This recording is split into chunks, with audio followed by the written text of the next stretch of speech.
Sentence structure for IELTS writing task 1। देखिए students, मैं एक टीचर हूँ, इसलिए मुझे पता है कि जो स्टूडेंट्स है वो कहाँ पर गलती करते हैं। एडवर्ब है, एडजेक्टिव है, वो जो है वो पता नहीं कैसे लिखते हैं, बहुत ही मिस्टेक होती है, वो ठीक से लिखते ही नहीं है। जैसे कि यहाँ पर वर्ब है, उसके बाद एडवर्ब आता है, ठीक है।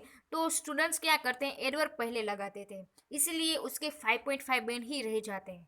अगर आपको 5.5 नहीं लाने हैं, आपको अच्छे 7+ बैंड लाने हैं, तो आपको घबराना नहीं है। आपको पूरी शिद्दत से मेहनत करनी है। आप भी करें और मैं भी करूँ, इससे क्या होगा, आपको भी बेनिफिट होगा और मुझे भी।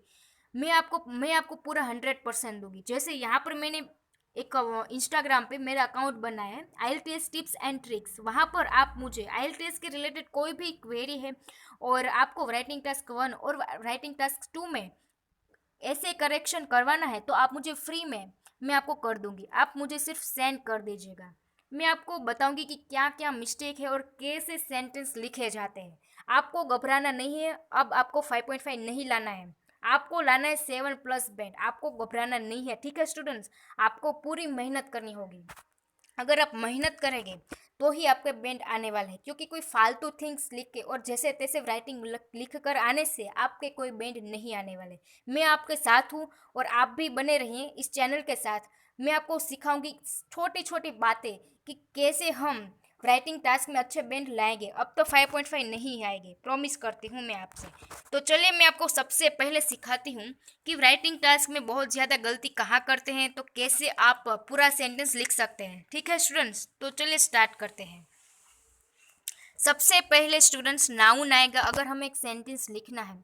वैसे तो सेंटेंस कई टाइप के होते हैं, लेकिन यहाँ पर मैं बिगिनर्स के लिए सबसे पहले आपको सिखाती हूँ। फिर हम एडवांस लेवल और डिफ़िकल्ट लेवल पर मैं आपको सिखाऊंगी। लेकिन अब ये सीरीज 1 है, इसलिए मैं यहाँ पर आपको बिगिनर्स यानी कि इजी वाला जो सेंटेंस है वो आपको सिखाती हूँ। तो चलिए स्टार्ट करते हैं।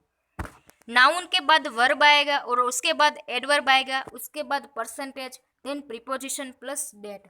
ठीक है, तो ये एक सिंपल वाक्य रचना हो गई हमारे सेंटेंस की। तो चलिए देखते हैं कि हम इसे राइटिंग टास्क 1 में कैसे इम्प्लाइड करेंगे। मान लीजिए कोई राइटिंग टास्क 1 है, बार चार्ट है, तो हम ऐसे लिखेंगे the number of car production. अब कहीं सारे स्टूडेंट जो बिगिनर्स है उसको पता नहीं चलेगा कि यहाँ पर नाउन क्या है। तो मैं आपको स्टूडेंट बताती हूँ, यहाँ पर सिर्फ कार है, वो हमारा नाउन नहीं है। ये देखें, ये पूरा हमारा नाउन हो गया। ठीक है स्टूडेंट्स। और उसके बाद जो इंक्रीज है वो हमारा वर्ब है, और जो ए स्लाइटली है वो हमारा एडवर्ब है। ठीक है, देखिए यहाँ पर जैसे कि नाउन है तो हमने यहाँ पर नाउन लिखा है, उसके बाद वर्ब हमने इंक्रीज लिखा है, और उसके बाद जो स्लाइटली जो एडवर्ब है जो वर्ब की विशेषता बताता है, इसलिए वो हमेशा वर्ब के बाद में ही आएगा, वर्ब के आगे नहीं आएगा। ठीक है स्टूडेंट्स, तो यहाँ पर मैंने एडवर्ब अच्छे से लगा दिया है। और उसके बाद देखिए मैंने यहाँ पर परसेंटेज भी लिखा है 23। देन प्रीपोजिशन इन हमने लगा दिया, और उसके बाद डेट भी लगा दी। तो एकदम परफेक्ट सेंटेंस बन गया विदाउट एनी ग्रामर मिस्टेक। ठीक है स्टूडेंट्स, चलो मैं आपको दूसरा आपको बताती हूँ example. With regards to 23 to 30 age groups dropped dramatically to 7% in 1990। देखिए स्टूडेंट्स, यहाँ पर ये हमारा नाउन है, ठीक है। और यहाँ पर आप जो ड्रॉप वो हमारा वर्ब है, और जो ड्रामेटिकली है वो हमारा एडवर्ब है। देन 7% हमने लिख लिया, और उसके बाद में प्रीपोजिशन इन भी लगा दिया हमने, और उसके बाद डेट लगा दी। तो हो गया ना एकदम सेंटेंस की तरह। तो आप इसे नोट डाउन कर लीजिएगा इस सेंटेंस। ठीक है स्टूडेंट्स, तो अगला देखते हैं हम। आप मुझे इंस्टाग्राम में फॉलो कर सकते हैं, और अपने जो राइटिंग टास्क है वो मुझे आप सेंड कर सकते हैं।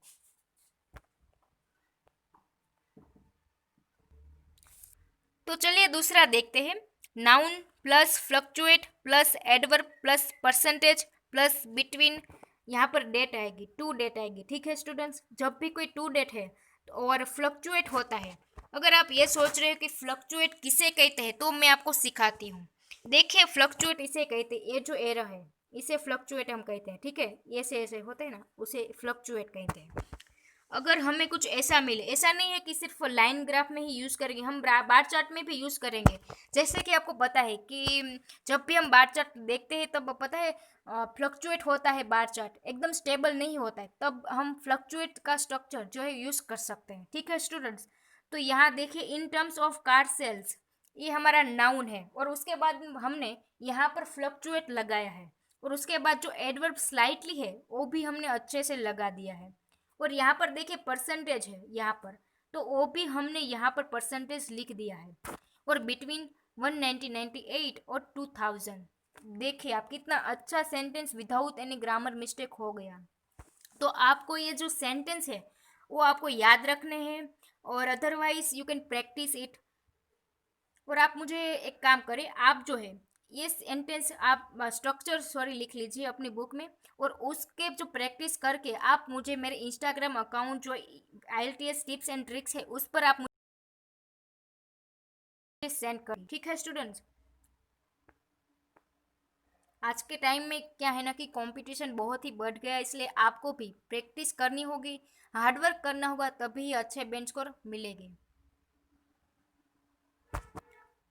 अब देखते हैं दूसरा, टू नाउन आएगा और उसके बाद वर्ब आएगा और उसके बाद परसेंटेज आएगा और उसके बाद रिस्पेक्टिवली आएगा। आपने देखा होगा कई बार रिस्पेक्टिवली का यूज़ किया जाता है राइटिंग टास्क 1 में, तो कैसे करते हैं मैं आपको सिखाती हूँ। मान लीजिए कोई बार चार्ट है और जो पहला वाला जो है वो 23% है और दूसरा वाला जो है वो 20% है। ठीक है, तो अब वो रिस्पेक्टिवली का मतलब ये है कि दोनों आसपास ही है, 23 और 20 दोनों सेम ही है एक तरफ से देखें तो।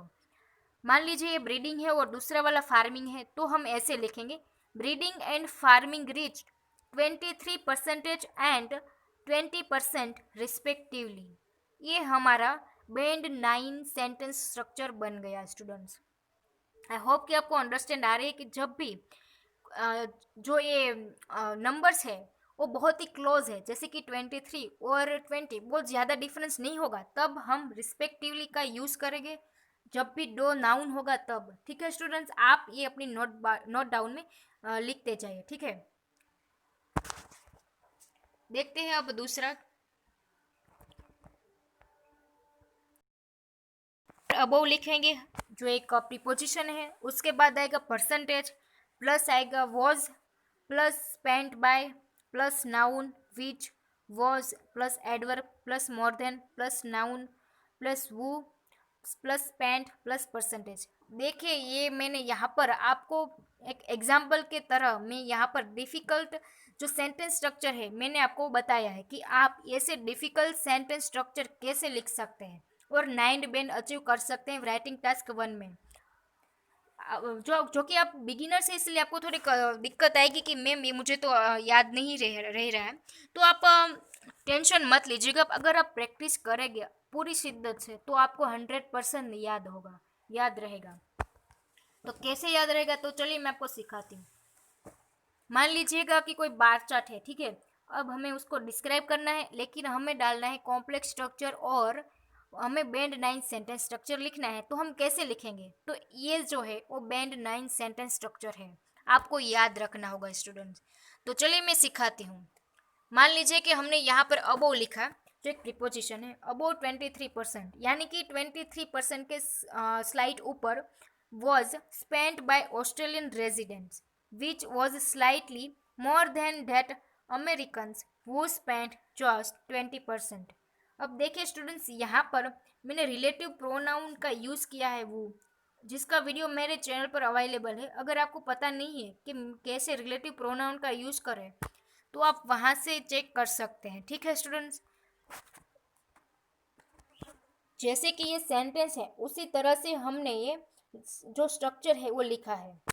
देखिए यहाँ पर है, परसेंटेज भी हमने लिख लिया। ठीक है स्टूडेंट्स, ये देखिए ये परसेंटेज भी हमने लिख लिया और उसके बाद वॉज स्पेंट बाय, ये फिक्स लाइन है। ठीक है, अब ये नाउन है वो हमने यहाँ पर ऑस्ट्रेलियन लिखा है। विच वॉज जो यहाँ पर स्ट्रक्चर में है वो सेम ही है। ठीक है स्टूडेंट्स, और हमको सिर्फ क्या करना है, ये नाउन होगा ना वहाँ पर हमें सिर्फ चेंज करना है। जैसे कि हमने यहाँ पर अमेरिकन लिखा है, वो स्पेंड जस्ट 20%, और जो परसेंटेज होगा वहाँ हम परसेंटेज लिखेंगे। आई होप कि आपको अब अंडरस्टैंडिंग आ गई है। तो आप मुझे इस सेंटेंस का प्रैक्टिस करके आप मुझे मेरे Instagram account IELTS tips and tricks पर सेंड कर दीजिए। मैं आपको चेक कर कर बताऊंगी। तो ये तो सिर्फ मैंने दिखाया बिगिनर्स के लिए। आगे भी बहुत ही डिफ़िकल्ट जो सेंटेंस स्ट्रक्चर है उस पर वीडियो मैं बनाती रहूँगी। Till then take care of. मेरा वीडियो अच्छा लगा तो please subscribe to my channel.